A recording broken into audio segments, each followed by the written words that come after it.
Je suis heureux d'accueillir à notre micro Monsieur Lalèche, qui est le président de l'école des laquais du pouvoir.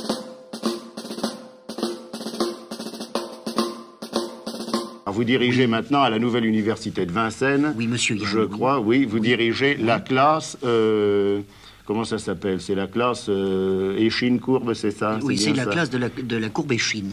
Ah, la classe de la courbe échine, c'est ça. J'avais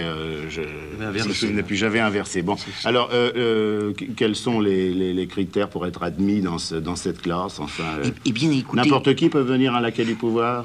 N'importe qui, mais à condition de se plier, enfin, oui, bah, c'est la moindre des choses. Se plier, à certains usages, à une certaine discipline, bien sûr. Oui. Par exemple, vous avez dans la classe de courbe échine, vous avez une préparation à l'agrégation de brossard-luire. Ah, l'agrégation de brossard-luire, oui, qui est une chose intéressante. Et vous apprenez alors là à brosser consciencieusement. Vous brossez tout ce que vous pouvez brosser. Vous brossez tout, oui. Voilà.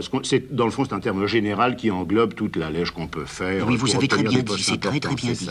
Ensuite, vous avez préparation à la licence de paillasson. Ah, voilà, être un beau paillasson. Ensuite, vous avez le certificat de Courbette. Oui, qui a été, je crois que ça a été mis au point par Gustave Courbette. C'est Gustave, c'est Gustave Courbette, le célèbre peintre qui a très bien, ça. Oui, et puis alors... Ensuite, vous avez en fin d'année, alors vous avez le parcours du rampant. Ah, il y a toujours une chose très intéressante, oui. Alors, comment ça s'opère, ça? Parce qu'on sait finalement, on sait bien qu'on doit étudier les courbettes, les chines souples, qu'on doit être un peu larvaire, mais on ne sait pas exactement comment ça se passe en fin d'études, pour avoir le diplôme, pour pouvoir finalement rentrer dans les grands corps de l'État. Eh bien, vous savez que ça n'est pas très difficile. Non.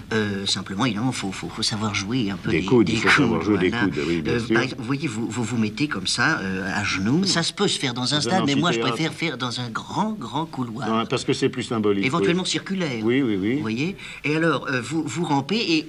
tout à fait en face de vous, très loin. Vous avez l'image du pouvoir. Voilà, vous avez l'image du pouvoir. Ça peut être un monsieur très grand qui représente le pouvoir, ou un petit gros, ou un type moyen, au cas où le pouvoir changerait, car finalement, les laquais du pouvoir ont un principe bien établi, c'est qu'ils servent le pouvoir quel qu'il soit.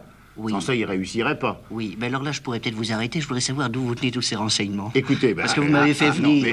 Non, mais je vous ai jamais vu au cours.